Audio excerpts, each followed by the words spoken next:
오늘은 우리 어버이 주일입니다.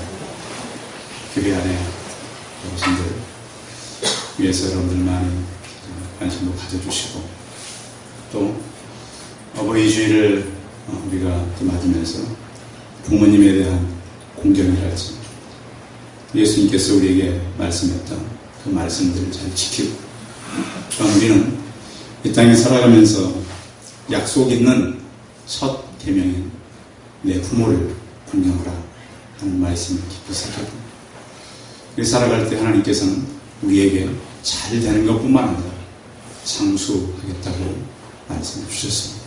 이 말씀 진리일 뿐만 아니라 당연히 우리가 해야 할 그런 일들일 것입니다. 오늘 좀 그런 얘기 좀 하려고 합니다.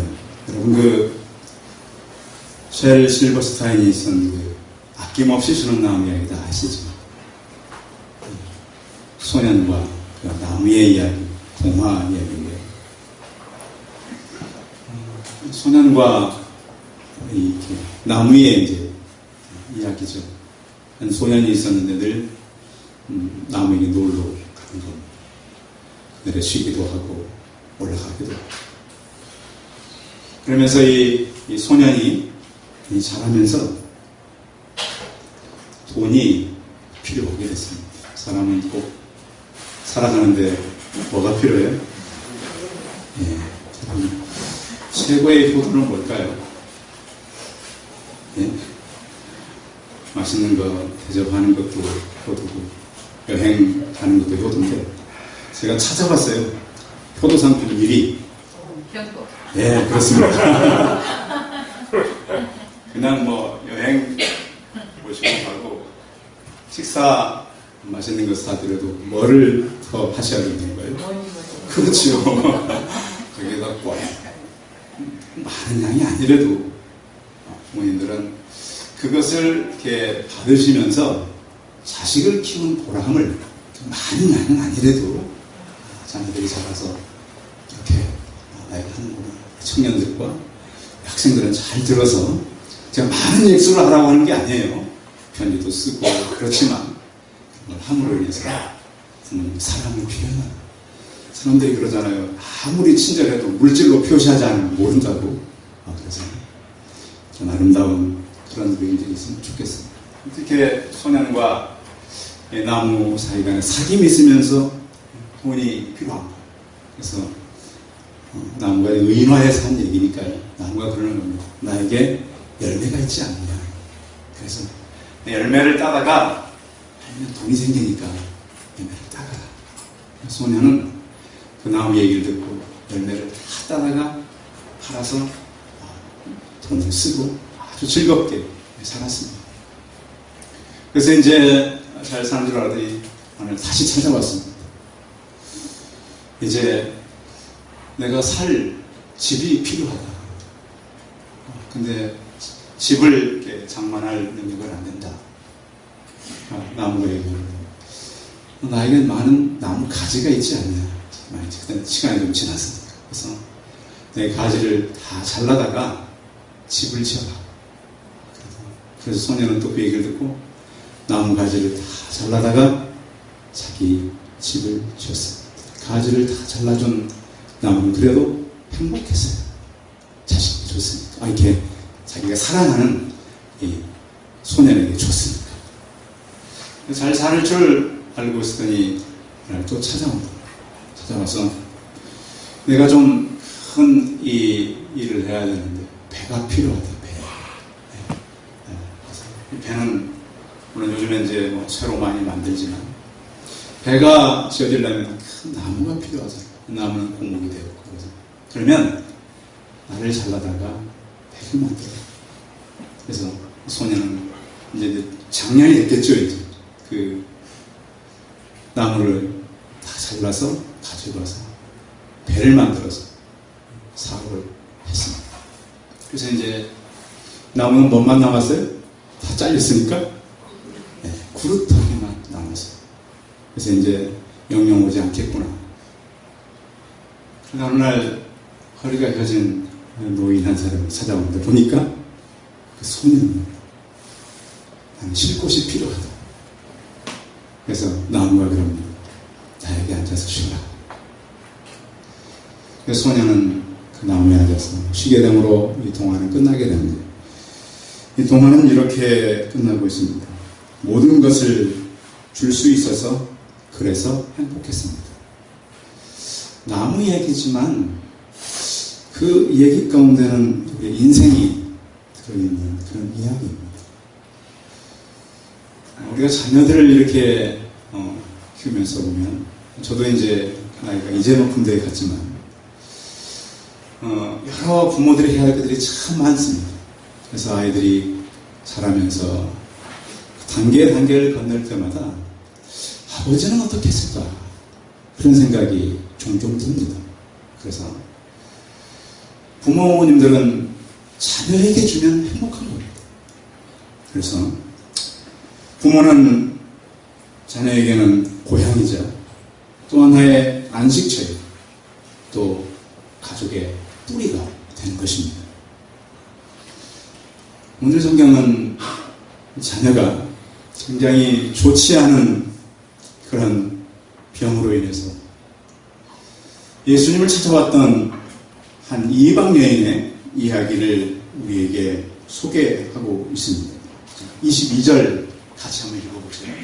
22절 시작. 가난한 여자가 그 지경에 소리 질러 주의 다윗의 자손이 나를 불쌍히 여기소서. 내 딸이 흉악하게 귀신을 들렸나이다 하되.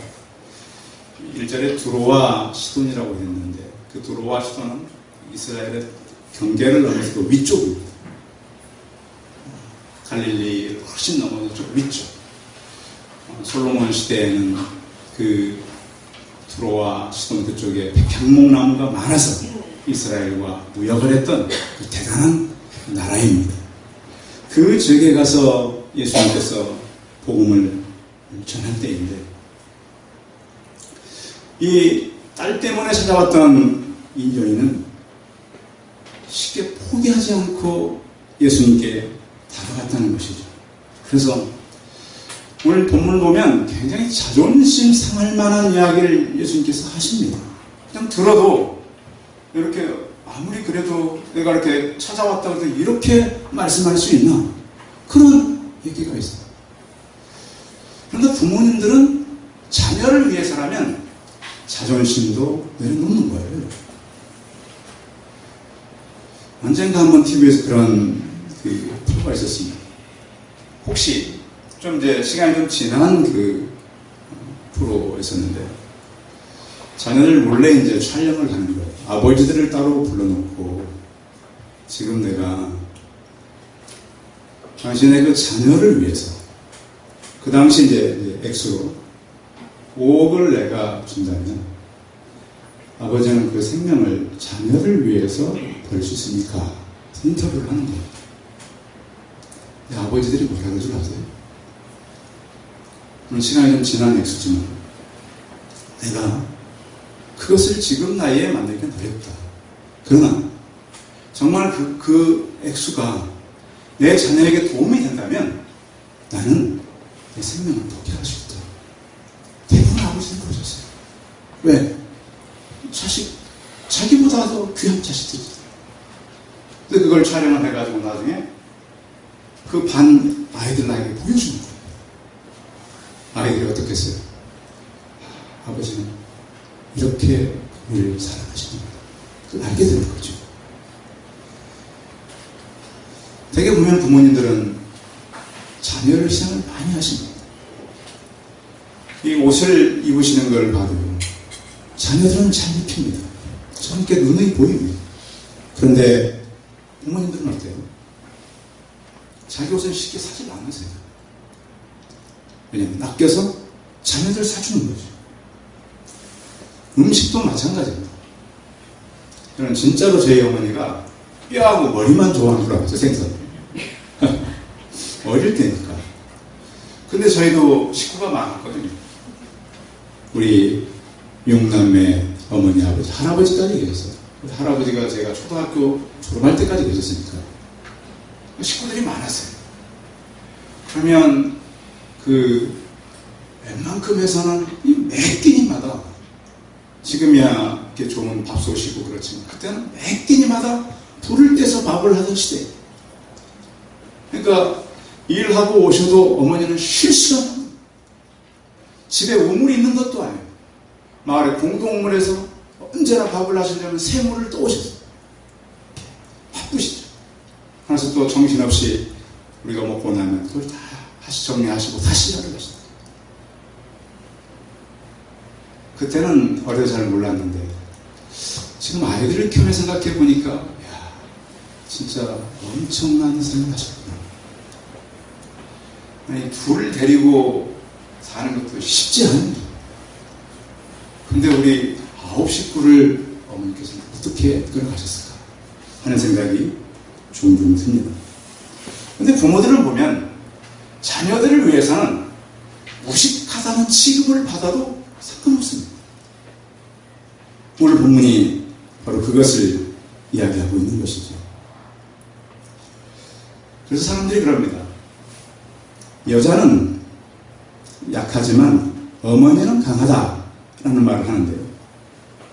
여자는 자신을 돋보이게 하지만 어머니는 자식을 돋보이게 한다 그러잖아요.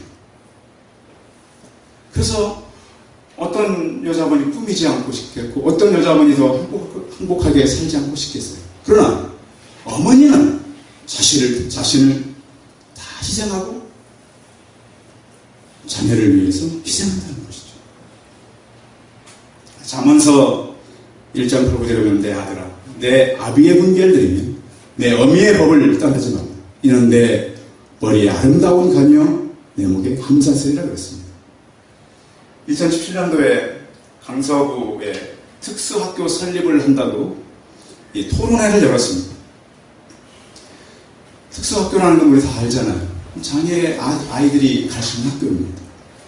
그런데 그 지역 토론회를 하는데 부대표가 나와서 이런 얘기를 했습니다. 장애가 있으니 특별히 배려해 가라는 것이 아니라 장애인이든 비장애인이든 학교는 가져야 되지 않겠느냐. 그래서 좀 이 학교 지어서 호소를 했습니다. 부대표가 말하자 반대 측의 주민들이 나와가지고 욕을 하고 말이죠. 그렇게 잘못된 시설을 왜 이곳에 지어야 됩니까? 그래서 어머니가 이런 호소를 합니다. 여러분도 부모고 우리도 부모입니다. 장애가 있다는 이유 하나 때문에 학교를 지을 수 없다면 어떻게 하게 됩니까? 우리를 욕해도 좋고 때려도 좋습니다. 무릎을 꿇었습니다. 여러분들 보셨잖아요. 그 TV에 본다고. 저 좀 마음이 아프더라고요. 근데 그 결과가 어떻게 됐을까요? 작년 9월 4일날 장애학교를 짓기로 했습니다. 그 어머니들의 눈물의 호소가 사람들에게 마음을 움직인 것이죠. 지난주에는요, 서울의 그 신내동이라고 하는 곳에 특수학교를 짓는다고 했는데 그 지역 사람들이 환영한다는 플랜카드를 걸었습니다. 우리는 이 특수학교 짓는 걸 환영합니다. 그래서 신문에 보니까 땅 주인들이 그 지역 여러 사람이 있잖아요. 연락 안 되는 2분만 빼고 연락되는 9분인가 다 찬성한 거예요. 우리 환영한다. 이게 바뀌는 거예요. 물론 그 지역적인 어려움도 있겠지만 어머니의 호소는 이렇게 강한 것입니다.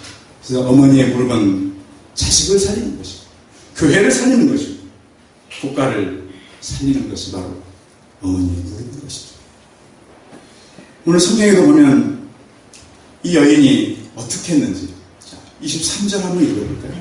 23절 시작. 예수는 한 말씀도 대답하지 않으시니 제자들이 와서 진행하여 그 여자가 우리 뒤에서 소리를 내시니 그를 보내소서.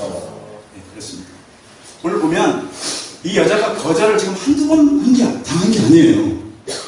22절에 보면 나와서 소리를 질렀다 그랬어요.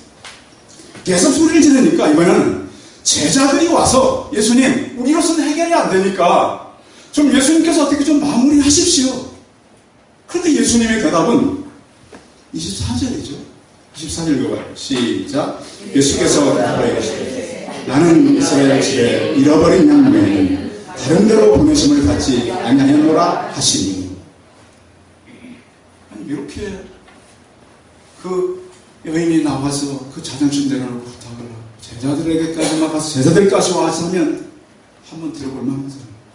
근데 이 여자는 포기하지 않습니다. 25절이죠. 25 읽어봐요. 시작. 여자가 와서 예수께 절하니 주여 저를 데려오소서. 거기서 왔고 제자들이 왔고 다시 왔어요. 근데 사람이요, 거절당하고 나면 다르기가 어렵습니다. 우리 같으면 이렇게 말해주세요. 아니 예수님 인종차별하십니까? 어떻게 유대인은 되고 이방인은 안 된다는 법이 어디 있어요? 이렇게 말할 수 있어요. 그러셨잖아요. 화도 나잖아요. 아무리 그래도 제자들도 그러는데 예수님의 인격은 이 제자들보다 못합니까? 이렇게 말할 수 있어요. 근데 예수님의 대답은 저 가관이었어요.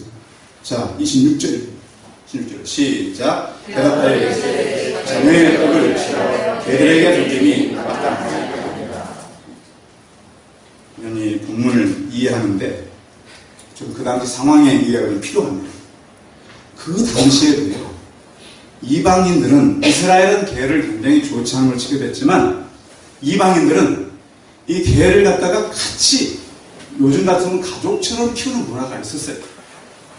그래서 큰 강아지가 아니라 적은 강아지는 데리고 살았어요. 이렇게. 요즘에도 이제 많이 데리고, 정우님 댁에도 한 마리 있죠? 예, 아주 힘이 넘치는 강아지.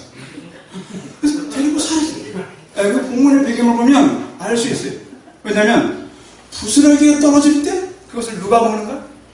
강아지가 먹는 강아지. 그래서 예수님께서는 물론 왜 식탁에 가서 손을 씻지 않느냐, 이런 그 바리새인과 서기관들에게도 있었지만 이 장면은 또 이방인과 만났을 때 얘기란 말이에요. 그러니까 예수님의 이야기를 이해하려면 이방 문화를 이해하신 거예요. 예수님께서는 그냥 유대인의 관점이 아니라 이방 문화를 가지고 이해하는 게 접근하는 거예요. 그러니까 우리 같으면 아니 아무리 그래도 그렇지 우리를 개 취급할 수 있느냐 이렇게 말할 수 있지만 이 여인의 입술에서 나온 건 달랐어요. 자, 그러니까 이렇게 말할 수 있는 거예요. 자, 27절 읽어봐요. 27절 시작. 여자가 주여 올소이다 하면 개들도 제 주인의 상에서 떨어지는 부스러기를 먹나이다. 예수님 맞습니다. 자녀가 먼저 먹는 것이 맞습니다. 그렇잖아요. 원래 사람이 먼저 먹지. 근데 요즘 그 순서가 바뀐 집도 있나요? 사람이 먼저, 그렇죠. 아이들이 먹고 그 부스러기를 강아지가 먹는 겁니다. 요즘에는 하도 그 부모 대접을 하는 어떤 어머니가 자기는 집에서 서열이 강아지 다음이래요. 그래가지고 강아지부터 못한다는 떠나니까 강아지 데리고 잘 있었고 편지를 남기고 떠나셨다는데, 이 시대에도 이 방문에는 이런 문화가 있다는 거. 그래서 예수님 맞습니다. 개들도 주인에서 땅에 주인 상에서 떨어지는 부스러기를 먹고 삽니다. 성도 여러분, 하나님께서 우리가 다가갔을 때 혹시 거절된다 할지라도 예수님 붙들기를 바랍니다. 혹시 여러분 자녀가 이렇게 말을 듣지 않는다고 해도 포기하지 않기를 바랍니다. 어거스틴을 바꾼 분은 바로 그의 어머니 모니카입니다. 30세가 되도록 정신을 못 차리고 방탕하고 주색에 빠진 이 어거스틴을 어머니의 눈물, 그의 무릎은 그를 바꾸게 한 것입니다.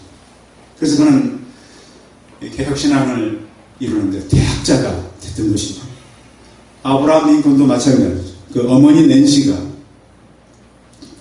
그는 9살에 그 링컨을 떠나게 되지만 늘 베개맡에 불러서 죽어도 엄마가 떠나도 성경을 읽어라. 그래서 마땅히 행할 길을 아이에게 가르치라. 그러면 늙어도 그것을 떠나지 않으리라.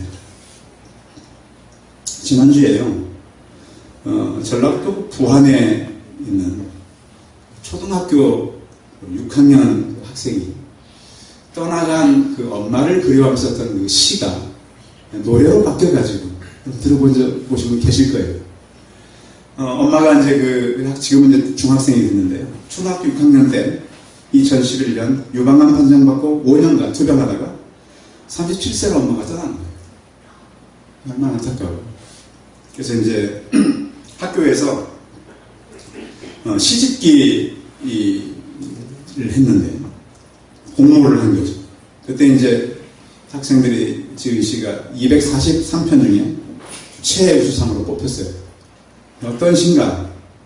엄마에 대한 감사의 시였습니다. 약간만 제가 소개해드리면 지은이 있을 아무것도 하지 않아도 짜증 섞인 수정에도 어김없이 차려지는 당연하게 생각되는 그런 상, 하루에 3번이나 받을 수 있는 상, 아침상, 저녁상, 점심상, 저녁상 받아도 감사하다는 말 한마디 안 해도 되는 그런 상. 그때는 왜 몰랐을까? 그 상을 내주시던 주름진 엄마의 손을 왜 그때는 잡아주지 못했을까? 좀 지나서 이제 엄마가 떠났으니까 제가 엄마 상을 차려드릴게요. 엄마가 좋아했던 반찬들로만 한가득 담을게요. 이제 다시 못 받을 세상에서 가장 받고 싶은 우리 엄마 상, 이렇게 써있어요. 이거 보면 이 엄마는 이제 떠났지만 이 자녀에게는 참 좋은 교훈을 남기고 온 것 같아요. 그래서 그 자리가 참 크겠지만 그래도 엄마가 준 사랑을 잘하고 건강하게 살아가는구나, 이것을 느낄 수 있었습니다. 그게 이제 노래가 되어서 많은 사람들이 부르게 이제 됐습니다. 자, 예수님을 찾아오던 여인, 어떻게 그렇게 말할 수 있나?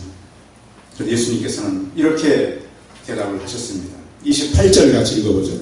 28절 시작. 이에 예수께서 대답하시되 여자여, 내 믿음이 크도다. 내 소원대로 되리라 하시니 그때부터 그의 딸이 나으니라. 아멘. 이 마가복음에 보면 이 말을 하셨으니 이렇게 되어 있어요. 믿음의 말을 하셨으니 이렇게 됩니다. 주님은 나를 불쌍히 여기셨어요. 주여 나를 도우소서, 이 말을 외면치 않으셨습니다. 귀신이 들린 딸이라면 그 행동이 어떻겠습니까? 굉장히 난폭했을 것이고요. 우리 귀신 들린 사람들을 성경에 소개하잖아요. 힘이 세고요.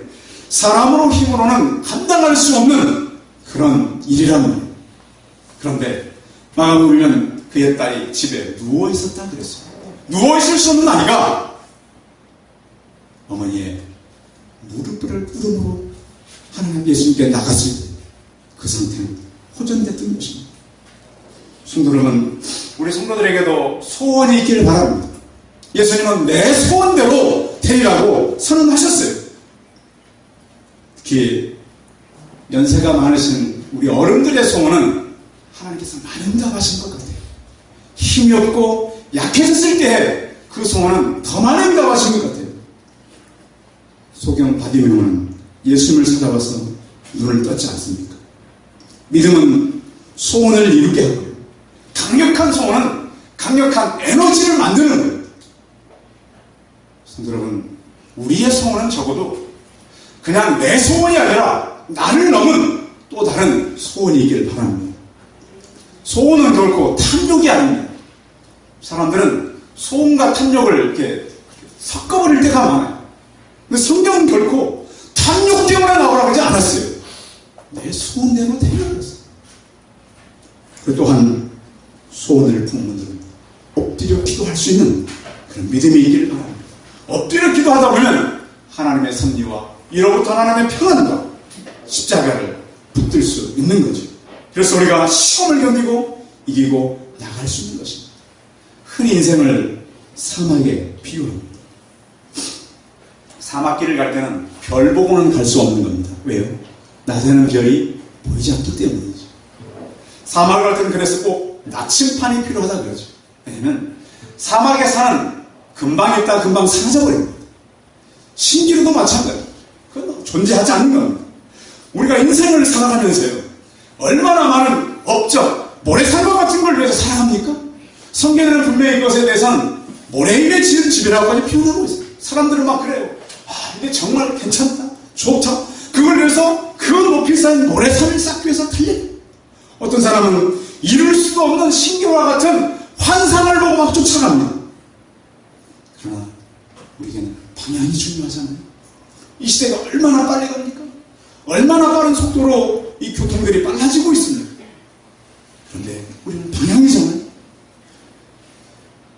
우리의 방향을 하나님께 맞추고 갈 수 있다면 우리는 그 사막을 가면서도 사막에서 생수가 터지는 그런 기적을 만날 수 있습니다.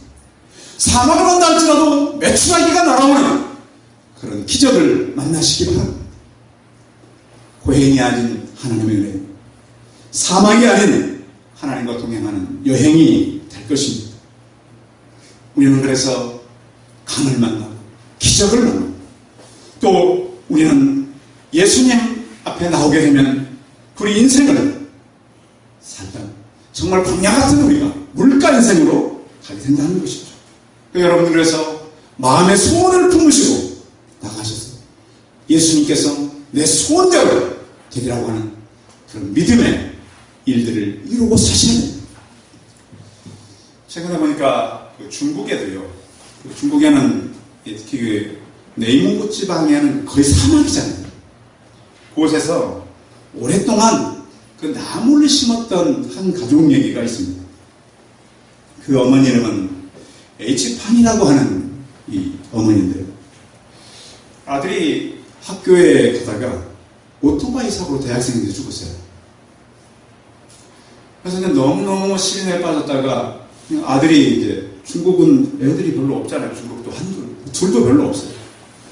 가정에 시리에 2년 동안 빠졌다가 이 아이들이 쓰던 걸 정리하면서 무슨 생각이냐면 언젠가 TV에서 그런 걸 소개하던 걸 봤다는 거예요. 중국의 네이몽고 지방에 너무 황사가 심하니까 나중에 우리가 거기서 나무 심으면 좋겠다. 근데 어머니도 그랬다는 거예요. 나도 그곳에다가 나무 너랑 같이 심으면 좋겠다. 그리고 난지 얼마 안 있어서 이 사건이 벌어진 거예요. 그래서 어머니가 그걸 생각하고 나서 그곳에 가서 나무를 심으러 간 거예요. 여러분 그 인터넷 치면 바로 나와요. 그래서 이 완전히 나무 한 그루 없는 지역 그곳에 이 아들과 했던 그 얘기 때문에 나무를 심는 거예요. 오랫동안 심었어요. 거의 그 엄청난 땅에다가 나무를 심는데 그 넓이가 어마어마해요. 끝이 보이지 않아요. 20년 동안 심었어요. 그러니까 그 황량한 들판이 아주 초록 색깔로 바뀌었어요. 이렇게 사람이 소원을 품다 보면 그 소원이 이루어진다. 처음에는 자기 어떤 갖고 있던 걸 다 팔았지만 자기 갖고 있던 집 두 채도 다 팔았어요.